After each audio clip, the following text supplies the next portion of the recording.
Hello students, welcome to this video for the students of class standard 8, and this is the chapter crop production and management. This is chapter 1 of subject science, and before this video we have produced two videos of this chapter.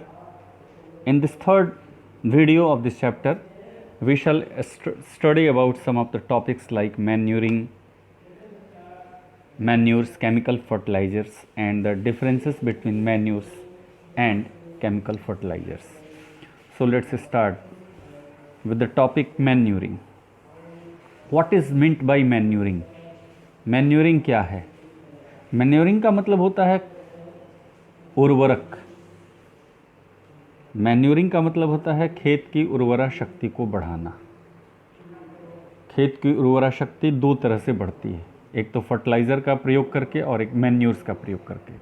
तो manure क्या होता है, खाद क्या होता है, उर्वरा शक्ति को बढ़ाने के लिए कौन कौन से साधन हैं, इसके बारे में हम we shall study about this. So let's start. Plants require certain minerals called plant nutrients for proper growth. पौधे के ग्रोथ के लिए, पौधे की वृद्धि के लिए पौधे को कुछ पोषक तत्वों की ज़रूरत पड़ती है.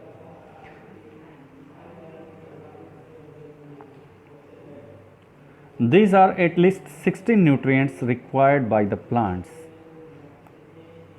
कम से कम 16 पोषक तत्व हैं जिसकी आवश्यकता पौधे को पड़ती है. प्लांट को 16 पोषक तत्वों की आवश्यकता पड़ती है कम से कम. These nutrients can be broadly classified into two groups. और इसको हम लोग दो कैटेगरी में, दो वर्गों में बांट सकते हैं. ये जो पोषक तत्व हैं प्लांट्स के, इसको दो वर्गों में बांट सकते हैं. एक तो है मैक्रोन्यूट्रिएंट्स. मैक्रोन्यूट्रिएंट्स मतलब दीर्घ पोषक, बहुपोषक. ऐसे पोषक तत्व, ऐसे न्यूट्रिएंट्स जिनकी ज़्यादा मात्रा में आवश्यकता पड़ती है. Elements such as carbon, hydrogen, oxygen, nitrogen, phosphorus, potassium, calcium, magnesium and sulphur are called macronutrients. ये जो जितने भी तत्व हैं, carbon, hydrogen, oxygen, nitrogen, phosphorus, potassium, calcium, magnesium और सल्फर, ये मैक्रोन्यूट्रिएंट्स कहलाते हैं. इनको दीर्घ पोषक कहते हैं क्योंकि इनकी ज़्यादा मात्रा, they are required in large amounts. इनकी ज़्यादा मात्रा की आवश्यकता पौधों को पड़ती है. अगर इनकी कम मात्रा देंगे तो प्रॉपर ग्रोथ यानी उचित विकास पौधों में नहीं हो पाएगा. इसको मैक्रोन्यूट्रिएंट्स कहते हैं. और इसके बाद दूसरी कैटेगरी है माइक्रोन्यूट्रिएंट्स, मतलब सूक्ष्म पोषक तत्व. अब सूक्ष्म पोषक तत्व क्या है? Elements such as iron, manganese, copper, boron, molybdenum, zinc and chlorine are called micronutrients. तो माइक्रोन्यूट्रिएंट्स यानी सूक्ष्म पोषक तत्व में कौन कौन से हैं? तो आयरन है, मैंगनीज है, कॉपर है, बोरोन है, मॉलिब्डेनम है, जिंक, क्लोरीन, ये सारे माइक्रोन्यूट्रिएंट्स हैं. Because they are required in smaller quantities. इनकी बहुत कम मात्रा की आवश्यकता पड़ती है. अगर आप किसी फसल में आयरन की ज़्यादा मात्रा दे देंगे तो फसल का समुचित विकास नहीं होगा, उसका विकास अवरुद्ध हो जाएगा. इसमें जितने माइक्रोन्यूट्रिएंट्स हैं उनकी मात्रा कम आवश्यकता पड़ती है, इसलिए वो माइक्रोन्यूट्रिएंट्स कहलाते हैं. Plants obtain carbon from carbon dioxide. अब पौधों को कार्बन कहाँ से मिलता है? कार्बन एक मैक्रोन्यूट्रिएंट है और पौधे को कार्बन मिलता है कार्बन डाइऑक्साइड से. कार्बन डाइऑक्साइड का फॉर्मूला होता है CO2. इसमें से प्लांट्स जो हैं कार्बन CO2 से ले लेते हैं. ऑक्सीजन फ्रॉम एयर, और ऑक्सीजन भी एयर से मिलता है. वाटर से भी, यानी पानी से भी ऑक्सीजन पौधे को मिलता है. And hydrogen from water. Hydrogen जो है वाटर से मिलता है. यानी कि पानी से दो पोषक तत्व मिलते हैं, एक तो ऑक्सीजन और दूसरा हाइड्रोजन. और ऑक्सीजन के दो सोर्स हैं पौधे के लिए, एक तो है एयर और दूसरा है वाटर, यानी हवा और पानी दोनों से ऑक्सीजन मिल सकता है. And the remaining nutrients are obtained from the soil. दूसरे जो न्यूट्रिएंट्स हैं, जो पोषक तत्व हैं, वो सॉइल से मिलते हैं, यानी मिट्टी से मिलते हैं. अब देखिए, ये this is a picture of rice plant in a nursery. एक खेत है और इसमें देखिए ये राइस प्लांट है, पौधे हैं छोटे छोटे, इनको ट्रांसप्लांट कर दिया जाता है। यहाँ से पौधों को बिचड़ा कहा जाता है। इन बीजों को, छोटे छोटे पौधों को उखाड़ के फिर खेतों में पानी का वाटर लॉगिंग करके और उसमें फिर हम धान के इन बीजों को बोते हैं, उसको ट्रांसप्लांटेशन कहा जाता है। आगे पढ़ेंगे हम। अब आइए मेथड्स ऑफ कल्टीवेशन, खेती की विधियाँ। अब कुछ ऐसी विधियाँ हैं जिनके बारे में हम जानते हैं। When the land is cultivated for a long time, the nutrients in the soil are used up. जब किसी खेत में आप लंबे समय तक खेती करेंगे तो उस खेत की मिट्टी में जो पोषक तत्व हैं, जो न्यूट्रिएंट्स हैं, उन यूज्ड अप हो जाते हैं, यानी उनका उपयोग हो जाता है और वो समाप्त हो जाते हैं। उस खेत की उर्वरा शक्ति यानी उसकी फर्टिलिटी घट जाती है। There are several methods of replenishing the lost nutrients. तो जो पोषक तत्व समाप्त हो जाते हैं उनके फिर से आपूर्ति करने के लिए या उनका फिर से पुनर्नवीकरण करने के लिए बहुत सारे मेथड हैं, बहुत सारी विधियां हैं जो प्राचीन समय से ही उसका उपयोग किया जाता रहा है। ऐसे ही एक विधि है फैलोइंग। फैलोइंग का मतलब होता है ज़मीन को ऊसर छोड़ देना, ज़मीन में कोई खेती नहीं करना, उसको यूं ही छोड़ देना।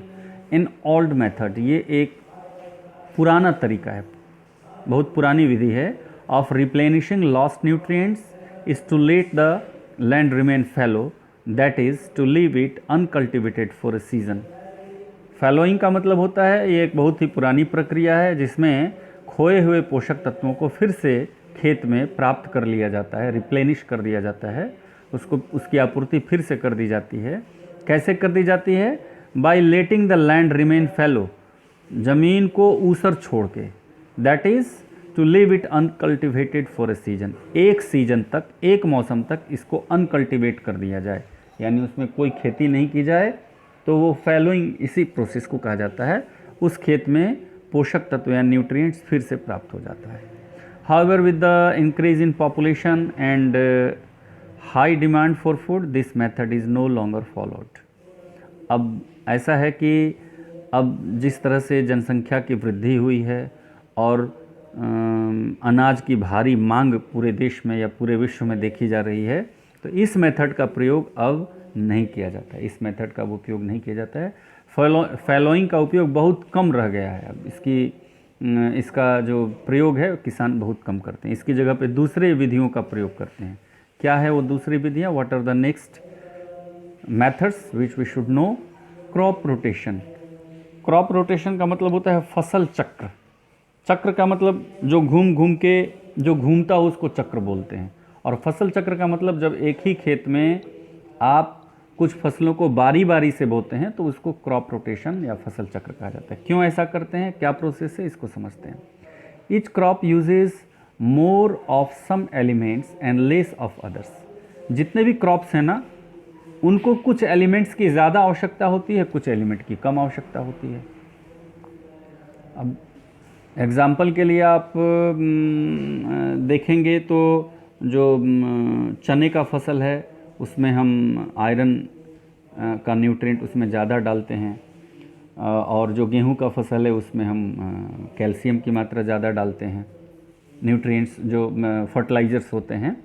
तो कुछ ऐसे न्यूट्रिएंट्स होते हैं जो एक फसल के द्वारा उसका ज़्यादा यूज़ किया जाता है, और कुछ ऐसे न्यूट्रिएंट्स होते हैं जो उनके द्वारा कुछ ऐसे न्यूट्रिएंट होते हैं जो दूसरे फसल के द्वारा वो ज़्यादा यूज़ किए जाते हैं। तो ऐसे स्थिति में alternate crops are therefore grown, इसलिए किसी खेत में बदल बदल के फसल लगाए जाते हैं, so that the land is not drained of any one of the nutrient. इसलिए कि जो लैंड है, जो ज़मीन है, उसमें कोई एक पोषक तत्व की बिल्कुल कमी ना हो जाए।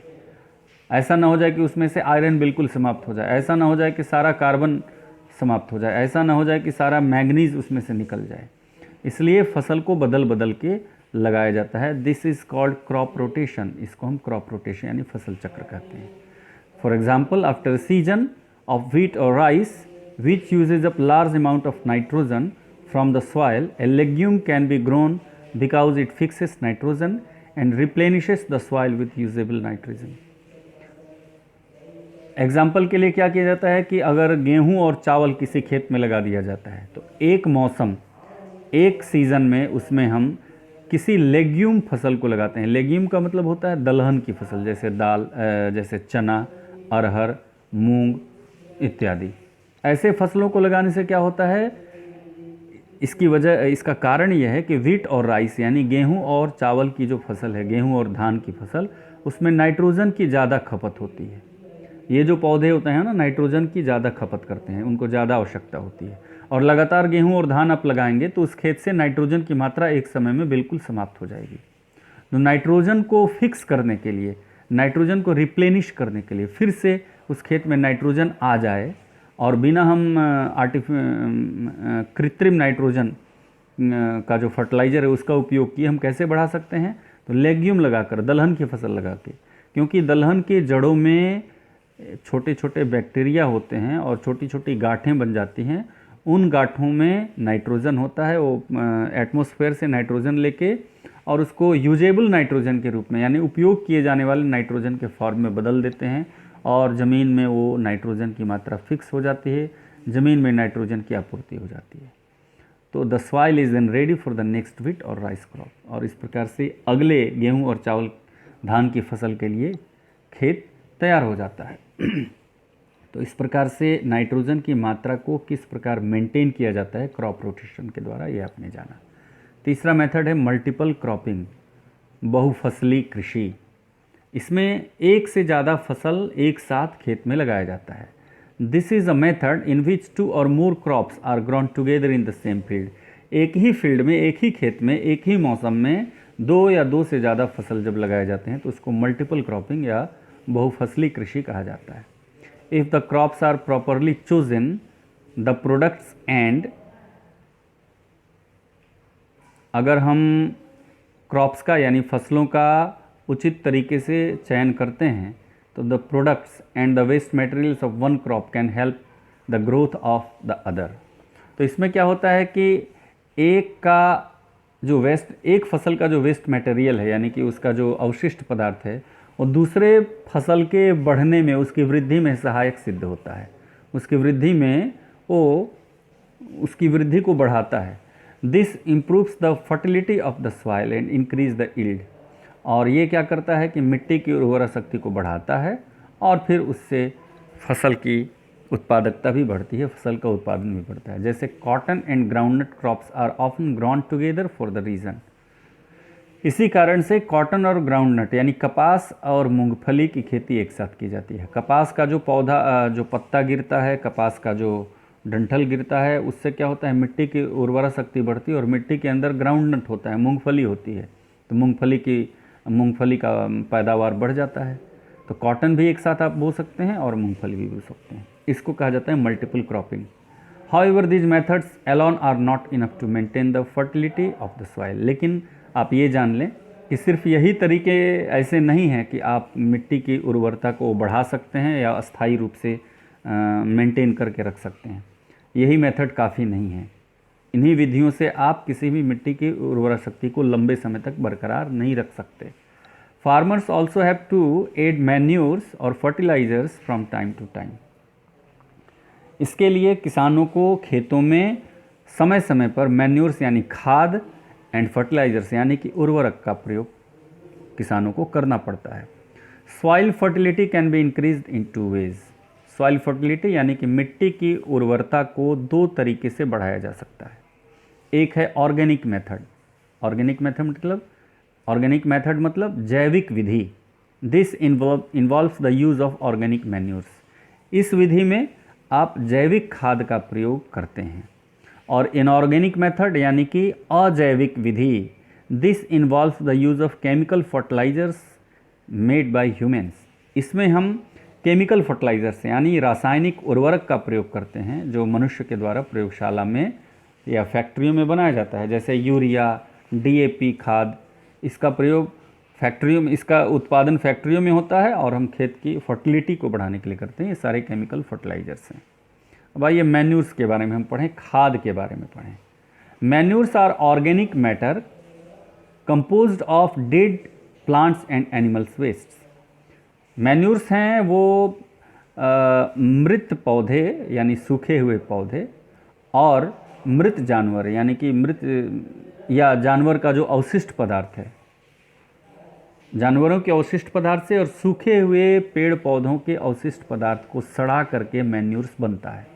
अब जानवरों का एनिमल वेस्ट क्या आता है, जैसे गोबर, जानवरों का पेशाब, और जब जानवर मर जाते हैं तो उनकी हड्डियों को उसका पाउडर बना के या उसको सड़ा करके उससे भी बोन पाउडर बनाया जाता है या उससे बोन मैन्यूर बनाया जाता है। तो ये सारे जो मैन्यूर्स होते हैं इसको आप सड़ा के बना सकते हैं या इसको अलग से भी तैयार किया जा सकता है। Compost is manure made by decomposition of plant and animal waste. Compost क्या है, खाद क्या है, यह पौधे और जानवरों के अवशिष्ट पदार्थों को सड़ा के या उसको गला के ये तैयार किया जाता है, ये ऐसा खाद है। The waste is buried in pits. Waste यानी कि जो पौधे और जानवरों को जो अवशिष्ट पदार्थ हैं उसको ब्यूरिड कर दिया जाता है, गड्ढे में गाड़ दिया जाता है। Where bacteria and fungi act on it, जिसके ऊपर जीवाणु और कवक, बैक्टीरिया और फंजाई, जीवाणु और कवक इसके ऊपर रिएक्शन करते हैं, कार्य करते हैं, इसको अपघटित कर देते हैं, इसको डिकम्पोज कर देते हैं, सड़ा देते हैं। Manures play an important role in improving soil fertility. मिट्टी की उर्वरता को बढ़ाने में मैन्यूर्स का यानी खाद का बहुत ही महत्वपूर्ण योगदान है, महत्वपूर्ण भूमिका है। They are rich in matter that helps to build soil. ये इनमें ऐसे पोषक तत्व ज़्यादा मात्रा में होते हैं जिससे मिट्टी की उर्वरता बढ़ती है और मिट्टी भी बनती है। मिट्टी का जो कंपोजिशन है वो भी समृद्ध होता है, मिट्टी का जो संगठन है वो भी समृद्ध होता है, मिट्टी भी इससे समृद्ध होती है। They tend to break down slowly in the soil so they are quite long lasting. वे मिट्टी में ब्रेक डाउन होते हैं यानी कि वो टूट टूट कर मिट्टी में मिलते हैं और इसकी प्रक्रिया बहुत धीमी होती है। So they are quite long lasting, इसलिए वो लंबे समय तक खेत में रहते हैं। This means that they provide plants with nutrients including micronutrients over a long period of time। इसका मतलब यह है कि वो खेतों में पड़े रहते हैं और पौधों को लंबे समय तक पोषक तत्व प्रदान करते हैं। ये माइक्रोन्यूट्रिएंट्स यानी कि सूक्ष्म पोषक तत्व भी प्रदान करते हैं। पिछले स्लाइड में हमने बताया था कि माइक्रोन्यूट्रिएंट्स में क्या आता है, iron, manganese, copper, boron, molybdenum, zinc, ट्रिगोडीन, ये सारे माइक्रोन्यूट्रिएंट्स हैं। तो ये सारे माइक्रोन्यूट्रिएंट्स मैन्यूर से भी प्राप्त होते हैं। Compost are usually safe to apply directly to the soil. आप कंपोस्ट का प्रयोग सीधे मिट्टी में डाल के कर सकते हैं। Since the nutrient are not concentrated, क्योंकि ये न्यूट्रिएंट्स जो होते हैं वो कंसनट्रेट नहीं होते हैं, there is a little danger of scorching, इसलिए इसमें फसलों के सूखने का, स्कॉर्चिंग मतलब फसलों का सूखना, फसलों का जल जाना, फसलों के सूखने का या फसलों के जलने का खतरा बहुत कम रहता है। However manures provide low quantities of nutrients and release them slowly. लेकिन इसका एक नकारात्मक पहलू ये है कि ये बहुत कम मात्रा में न्यूट्रिएंट्स, पोषक तत्व प्रदान करते हैं और बहुत धीमे धीमे ये पौधों को प्राप्त होते हैं। तो ये इसका बेनिफिट्स भी है और इसका ड्रॉबैक भी है, कमी भी है।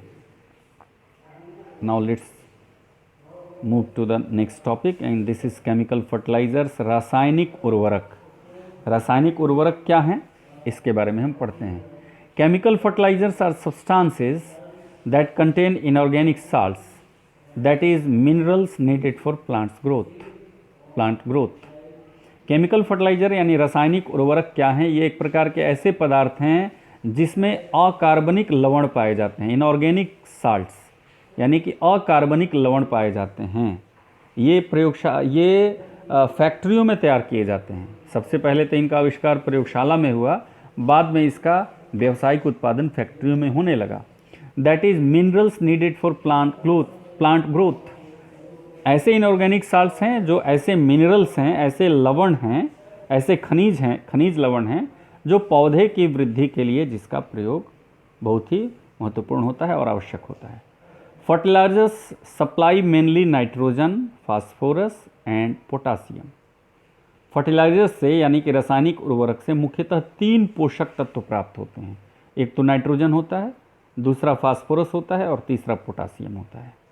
They are available either as a compound fertilizers containing a mix of 3 major nutrients in varying proportions as in the NPK fertilizers.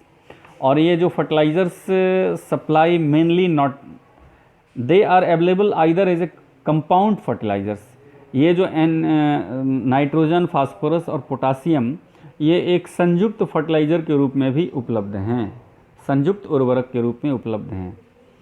और इसमें जो नाइट्रोजन, फास्फोरस और पोटासियम की अलग अलग मात्रा उसमें मिली हुई होती है और इनको शॉर्ट में NPK फर्टिलाइजर्स कहा जाता है। N stands for nitrogen, P stands for phosphorus and K stands for potassium.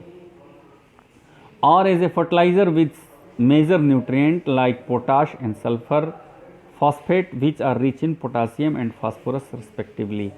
या ये तो NPK फर्टिलाइजर्स के रूप में उपलब्ध होते हैं या पोटाश और सुपर फॉस्फेट के रूप में उपलब्ध होते हैं। पोटाश और सुपर फॉस्फेट में पोटासियम और फास्फोरस की मात्रा क्रमशः अधिक होती है। पोटाश में पोटासियम की मात्रा ज़्यादा होती है और सुपर फॉस्फेट में फास्फोरस की मात्रा ज़्यादा होती है। तो NPK फर्टिलाइजर्स 2 प्रकार के केमिकल फर्टिलाइजर्स जिससे हमें नाइट्रोजन, फास्फोरस और पोटासियम मिलता है। एक है NPK फर्टिलाइजर्स और दूसरा है पोटाश या सल्फर फॉस्फेट। पोटाश में पोटासियम की मात्रा ज़्यादा होती है, और सल्फर फॉस्फेट नहीं, सुपर फॉस्फेट।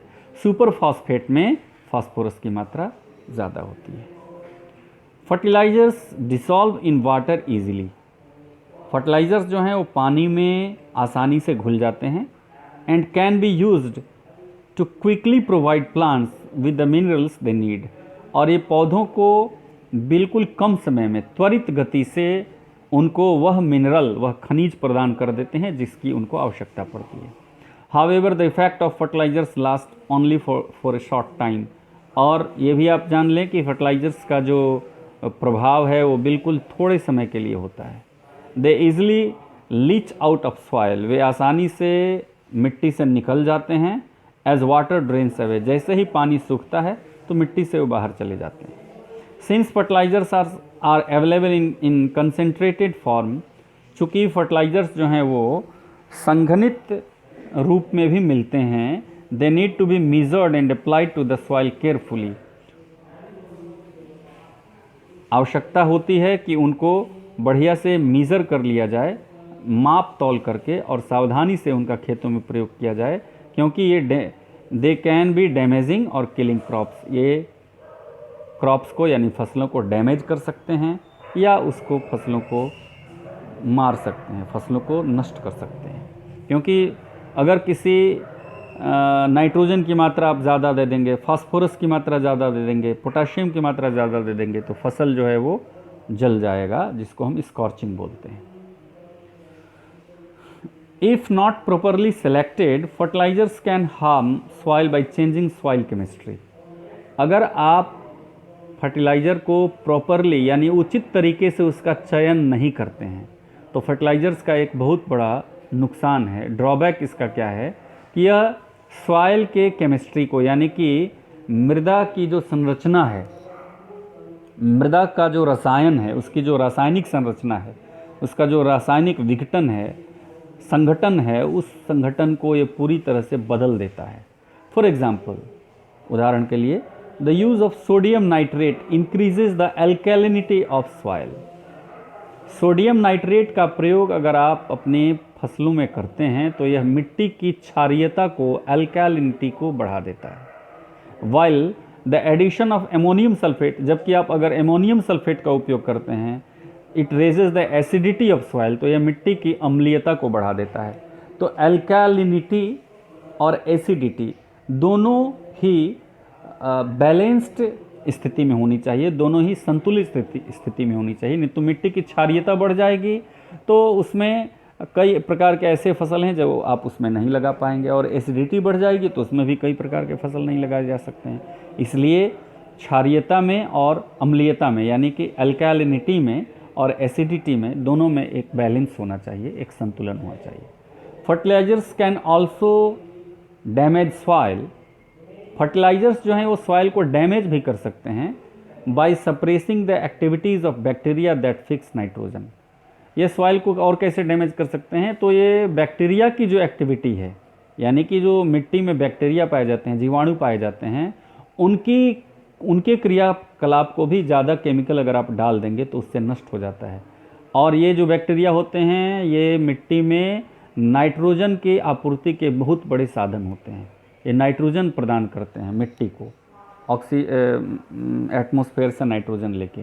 तो ज़्यादा केमिकल फर्टिलाइजर्स का यूज़ करेंगे तो ऐसे बैक्टीरिया नष्ट हो जाएंगे और आपके खेतों में नाइट्रोजन की आपूर्ति की जो प्रक्रिया है वो बाधित होगी।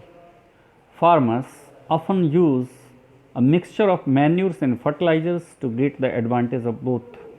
जो बुद्धिजीवी किसान होते हैं, जो पढ़े लिखे किसान होते हैं, वो अपने खेतों में मैन्यूर्स यानी खाद और फर्टिलाइजर्स दोनों का मिक्सचर का यूज़ करते हैं, दोनों को मिला के उसका उपयोग करते हैं ताकि दोनों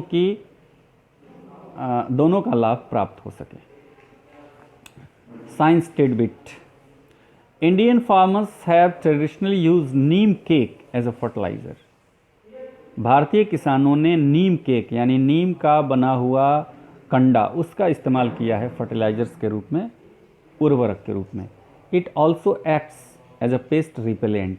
यह जो कीट पतंगे होते हैं, कीड़े मकोड़े होते हैं, उनको भगाने का भी काम करता है। When plowed into the soil, it protects the root from nematodes types of worms। और जब इसको आप रूट में पेड़ पौधों के जड़ में इसको जब आप डालते हैं, कोड़ करके मिट्टी को हटा के वहाँ पे जब डाला जाता है तो ये निमेटोड्स के रूप में, यानी कि निमेटोड्स यानी जो पौधों के जड़ों में लगने वाले कीड़े मकोड़े हैं, उनसे भी पौधों की रक्षा करता है। एंड टर्माइट्स, और टर्माइट से भी रक्षा करता है, जो एक तरह का चींटी होती है, जो कीड़े मकोड़े होते हैं, ये भी एक तरह का कीड़ा मकोड़ा है, जब पेड़ पौधे की जड़ों में लगता है और जड़ को काट देता है। Neem leaves are also used as fertilizers. नीम के पत्तियों का भी प्रयोग फर्टिलाइज़र के रूप में किया जाता है। ये इंडियन फार्मर्स ने बहुत पुराने समय से इसको किया है। Now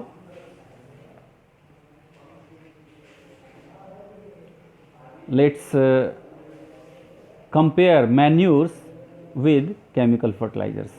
What are the differences between manures and chemical fertilizers? Manures are organic substances obtained by the decomposition of dead plants and animal waste. Organic substance जो होते हैं, manure जो है वो एक जैविक पदार्थ होता है जिसको मृत पौधे और मृत जानवरों के अवशिष्ट पदार्थों को सड़ा गला करके मैन्यूर तैयार किया जाता है। जबकि केमिकल फर्टिलाइजर्स होते हैं वो सिंथेटिकली प्रिपेयर्ड होते हैं, वो सिंथेटिकली यानी कि प्रयोगशाला में उसको तैयार किया जाता है और बाद में उसका कॉमर्शियल प्रोडक्शन किया जाता है। Next, rich in organic matter but not rich in nitrogen, phosphorus and potassium. जो मैन्यूर्स होते हैं वो ऑर्गेनिक मैटर में यानी जैविक पदार्थों में तो समृद्ध होते हैं, उनमें उसकी मात्रा ज़्यादा होती है, लेकिन नाइट्रोजन, फास्फोरस और पोटासियम में उनकी मात्रा कम होती है। जबकि केमिकल फर्टिलाइज़र में नाइट्रोजन, फास्फोरस और पोटासियम की मात्रा ज़्यादा होती है, लेकिन जैविक पदार्थों की मात्रा कम होती है। Third, prepared in fields. Manure को आप खेत में ही तैयार कर सकते हैं।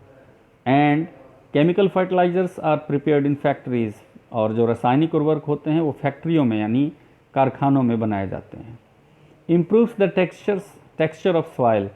मैन्यूर जो होता है, जो खाद होता है, वो मिट्टी के संरचना को समृद्ध करता है, उसका विकास करता है, लेकिन can not improve the texture of soil. Chemical fertiliser texture of soil को यानी मिट्टी के संरचना को इम्प्रूव नहीं कर सकता, उसको समृद्ध नहीं कर सकता है। Manures is voluminous, difficult to store and transport. Manures जो होते हैं वॉल्यूमिनस होते हैं, उसका आयतन ज़्यादा होता है, ज़्यादा जगह छेकते हैं और किसी जगह ले जाने में, उसको रखने में बहुत कठिनाई होती है, डिफ़िकल्ट होता है। लेकिन जो केमिकल फर्टिलाइजर्स होते हैं वो कंसंट्रेटेड फॉर्म में होते हैं, वो संघनित रूप में होते हैं, लेस वॉल्यूमिनस, कम जगह छेकते हैं, एंड ईजियर टू ट्रांसपोर्ट, और एक जगह से दूसरी जगह ले जाने में आसान होते हैं। Not readily soluble in water and absorbed slowly by plants. Manures जो होते हैं वो पानी में तुरंत नहीं घुलते हैं और पौधों के द्वारा बहुत धीरे धीरे उनका अवशोषण होता है, जबकि जो फर्टिलाइजर्स हैं रेडली डिसॉल्व इन वाटर, ये आसानी से पानी में घुल सकते हैं और आसानी से उनका अवशोषण पौधे कर सकते हैं। नॉट न्यूट्रिएंट स्पेसिफिक, जो कंपोस्ट होता है या जो मैन्यूर होता है वो किसी उसमें विशेष प्रकार का पोषक तत्व नहीं होता है, सारे पोषक तत्व तो मिल के उसमें होते हैं। लेकिन जो केमिकल फर्टिलाइज़र होता है न्यूट्रिएंट स्पेसिफिक होता है, उसमें अलग अलग फर्टिलाइज़र्स में अलग अलग न्यूट्रिएंट स्पेसिफिकली विशेष रूप से उसमें डाले जाते हैं और हर तरह अलग अलग तरह का जो उर्वरक है वो अलग अलग केमिकल अलग अलग जो पोषक तत्व हैं या अलग अलग खनिज उसमें ज़्यादा मात्रा में पाए जाते हैं। जो पोषक तत्व होते हैं उसमें विशेष मात्रा में पाए जाते हैं, उसमें डाला जाता है ऐसा। It can be selected to correct the deficiency of specific nutrient in soil. अगर किसी मिट्टी में किसी विशेष पोषक तत्व की कमी है तो उसमें हम विशेष प्रकार के केमिकल फर्टिलाइज़र का चयन करके और उसको हम डाल सकते हैं। जैसे अगर पोटाशियम की कमी है तो हम उसमें पोटाश डाल सकते हैं, फास्फोरस की कमी है तो हम सुपर फास्फेट डाल सकते हैं। May contain harmful microbes can harm the environment when washed into water bodies in large amounts. और मैन्यूर्स का एक ड्रॉबैक और है कि ये इसमें कई प्रकार के हानिकारक माइक्रोब्स होते हैं, सूक्ष्म जीवाणु होते हैं और उसमें कई प्रकार के ऐसे भी जीवाणु होते हैं जो पर्यावरण को नुकसान पहुंचा सकते हैं। जब वर्षा के पानी से भीग करके खेतों का पानी जब किसी सोर्स ऑफ वाटर तक पहुंचता है, जल के स्रोत तक पहुंचता है, तो उसको नुकसान पहुंचा सकता है। और chemical fertilizers when washed into water bodies harmful to the environment, इससे भी नुकसान है। इससे भी नुकसान है कि ये अगर बड़ी मात्रा में पानी बहा करके अगर किसी सोर्स ऑफ वाटर तक पहुंच जाए तो उसमें जो केमिकल फर्टिलाइज़र्स अगर घुल के पहुंच जाता है तो उसमें रहने वाली मछलियों को और बाकी जो इन्वायरमेंट हैं जो उस जलीय स्रोत में रहते हैं उनको नुकसान पहुंच सकता है। लेकिन मैन्यूर्स में ज़्यादा नुकसान नहीं होता है, उसमें नुकसान सीमित मात्रा में होता है, इसलिए उसको हम इग्नोर कर सकते हैं। लेकिन केमिकल फर्टिलाइजर्स में नुकसान ज़्यादा होता है, इसलिए उसको इग्नोर नहीं किया जा सकता है। So students, in this video we studied some of the important topics like chemical fertilizers, manures, and the methods of cultivation, manuring, and we also had a comparison between manures and chemical fertilizers. In the next video we shall study about irrigation and modern methods of irrigation, drip irrigation, weeding, and so many other topics. So keep watching this video. And if you have any kind of problem, please put your important comments and remarks. We will try to sort it out. Have a nice day.